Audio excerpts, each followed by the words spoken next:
Hi, I'm Katrina Madewell, and I'm going to talk about how inflation actually affects the housing market.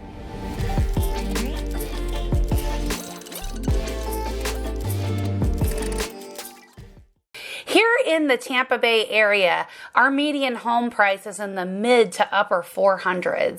And at the beginning of 2022, interest rates were still at record level lows, really close to the 3% mark, plus or minus, depending on how much a client's putting down and what their credit score is and some other factors associated with their loan. Just to run through some really quick numbers so you can see how inflation has actually affected the housing market right now as of the first quarter for 2022.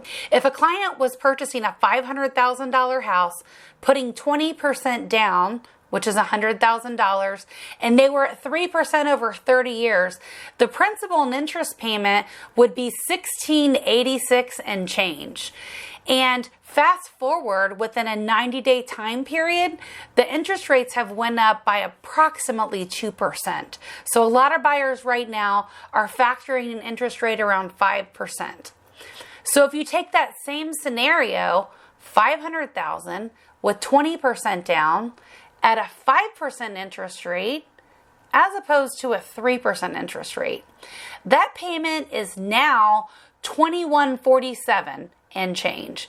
That is an increase of over $460.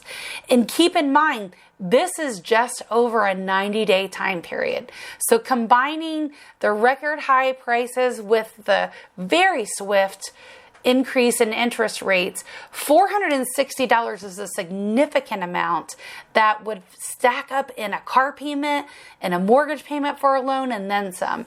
So with the payment going up $460, these numbers I gave you does not include taxes and insurance, which still has to be added to that number. You can factor in a minimum of $300, maybe more. One other tip is if the seller's been in the home for a long period of time, the taxes are going to reset on that home.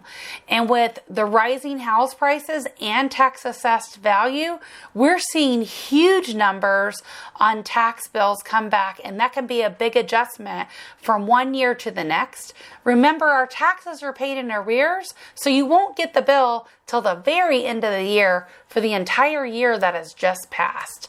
So keep in mind, if you're also moving and you're the seller here in the state of Florida, you get portability. So you can take that portability exemption and that savings with you along with your homestead exemption onto your next property. So you're not stuck.